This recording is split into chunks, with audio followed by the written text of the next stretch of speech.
countdown is officially on to Canadian Imaging 2026. I'm super excited about our keynote presentation by Paul Zizka, who is an award-winning mountain, landscape, and adventure photographer based in Banff, Alberta. I can't wait to learn all about his creative process, working in some of the most spectacular locations in our province and around the world. I hope to see you all there in April.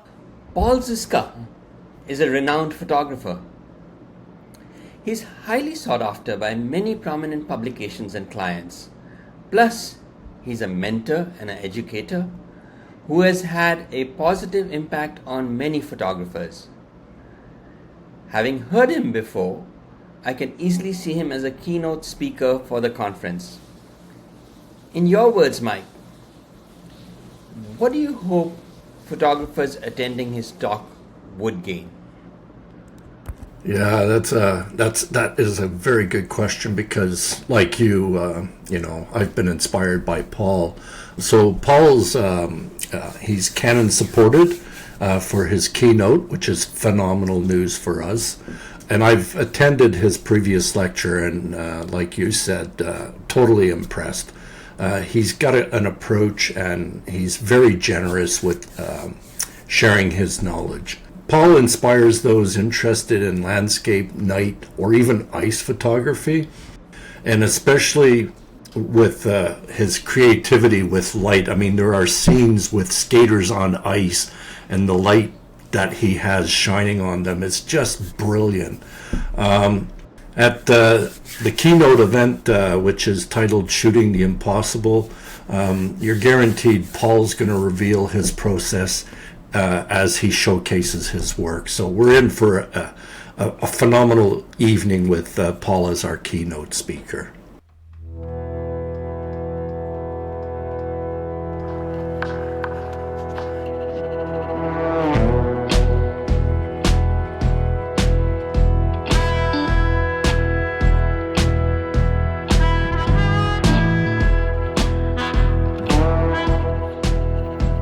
Paul Zizka, the keynote speaker at Canadian Imaging 2026, is an award-winning mountain, landscape, and adventure photographer and photo educator based in Banff, Canada.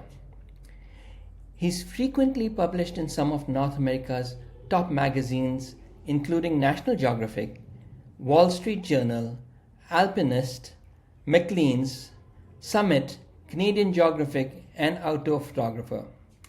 And if that was not enough, he has published 4 coffee table photography books.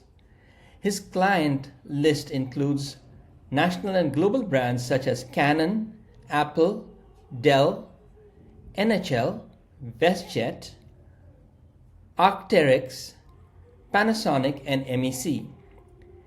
In his latest project, Cryophilia, Paul is documenting vanishing ice around the world to showcase its beauty and raise awareness for our changing landscapes. A much sought-after educator, Paul hosts a robust photography community of over 24,000 subscribers on Substack called Fueled by Creativity. He also leads workshops, creative retreats in Canadian Rockies and abroad. In 2016, he co-founded Offbeat Photography, a global photo community based in Canada that offers an online forum for photographers and workshops in far-flung locations around the world. Paul enjoys life in the mountains with his wife Megan J. Ward and their 2 daughters. Wow! Tell me, Paul, how many hours do you have in your day? Sometimes I wish I had a lot more than 24, but I make it work. I make it work with 24. Well, Paul, I am truly honored and thrilled to speak with you today. But for the benefit of the 2 people who still don't know of you, why don't you introduce yourself and speak a little bit about the journey that brought you to where you are now? Certainly, Manpreet. Thanks so much for having me. I was born and raised in Quebec City, in Eastern Canada, and I did not have a lot of exposure to nature growing up other than the backyard, the neighborhood I lived in. But when I came out west to check out the Canadian Rockies for the first time, I was 16 at the time. I sort of discovered that there was that whole other world out there, the wilderness, and I got hooked pretty quickly. I started off hiking, and then I got into camping, and then I got into backpacking and climbing, and through that I got to witness a lot of beauty. And so one thing we see happen often here in the Canadian Rockies is sooner or later people are surrounded by such natural beauty that they will feel compelled to document it in one way or another, whether it's with a paintbrush or with the power of the pen, or for me it was the camera. I picked up the camera for the first time in my 20s as a way to document the beauty that surrounded me. And I realized that photography could be a lot more than just documenting beautiful places. It could be an amazing creative outlet. It could be a great way to stir up emotion in people, to make changes in the world. And so that became quickly addictive. And shortly after moving to Banff permanently, I went into photography full time, and that was over 20 years ago. And here we are. I still love it. A lot of my long-lasting friendships, most memorable moments, I owe to photography, and I couldn't be more thankful. Your topic at the conference is shooting the impossible.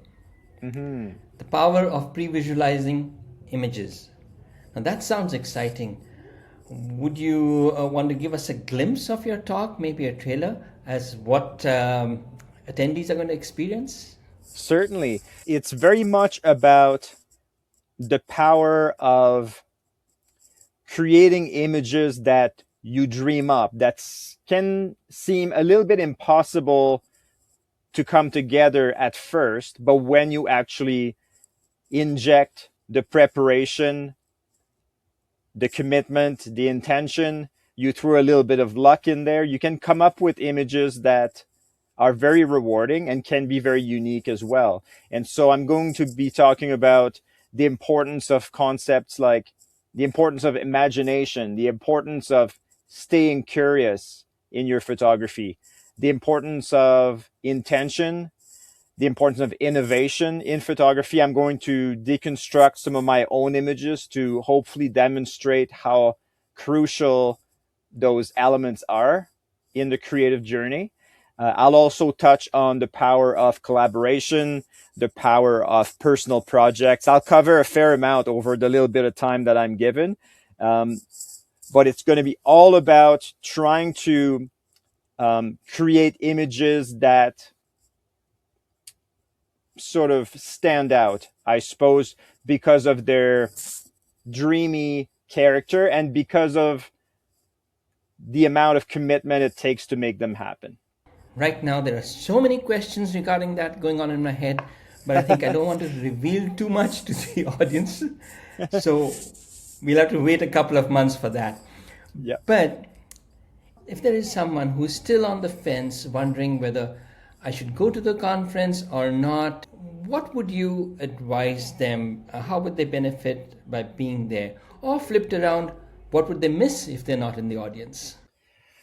Well, I'm hoping, my goal with this talk, and I'm very confident I'll be able to accomplish it, is to see people walk away with a good dose of inspiration, of excitement about their own work.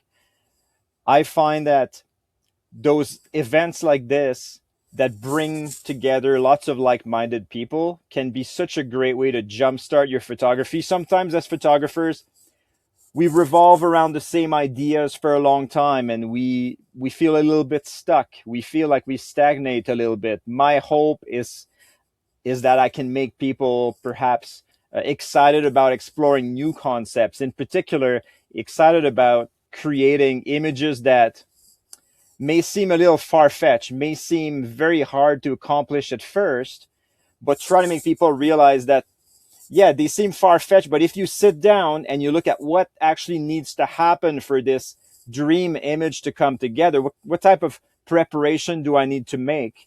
if you're really willing to inject the time, the commitment, the intention, you can really come up with images that will stand the test of time, not just for yourself, but for the photo community as well.